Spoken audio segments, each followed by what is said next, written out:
তার তো রাইট ছিল যেদিন সে আমাকে 3 তালাক দিল সেদিনই তো সে আমাকে পেপারসে তালাক দিবে না? কিন্তু সে আজও পর্যন্ত পেপারসে তালাক দিচ্ছে না। সে উল্টা আমাকেই বলছে তুমি ডিভোর্স দাও, তালাক তো তুমি দিয়েছো, তাহলে আমি কেন দিব? আচ্ছা ঠিক আছে, আমি ডিভোর্স দিলাম, তুমি যেহেতু আমার কাছ থেকে ডিভোর্স চাচ্ছ, ইসলামী শরিয়তে আমি তোমার কাছ থেকে তালাক পেয়েছি, যেহেতু আমি একজন ইসলাম মেনে চলি, একজন নারী, সেই ক্ষেত্রে সে আমাকে 3 তালাক দেওয়ার পর আমি ঠিক আছে, আমি আমার মতো, সে তার মতো।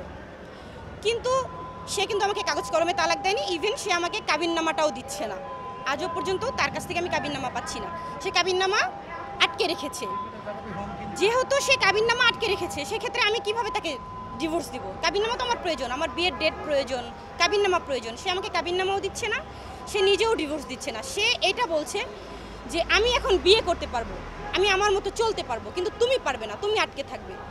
সেটাই হচ্ছে, আমি আমার মতো কাজ করতে পারছি না, আমি আমার মতো জীবন জীবিকা করতে পারছি না। আমাকে আমার স্বাধীনতা সে হরণ করছে, আমাকে সে ঘর বন্দি করে রাখছে।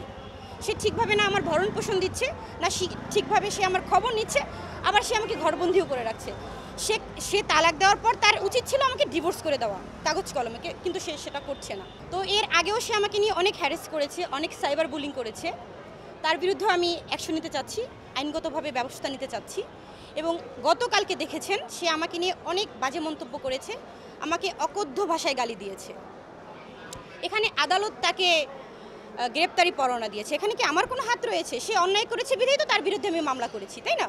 কোর্ট অবমাননা করেছে, সে কোর্ট অবমাননা করেছে, যার কারণে তার বিরুদ্ধে গ্রেপ্তারি পরোয়ানা জারি হয়েছে। এখানে আমার অপরাধ কি?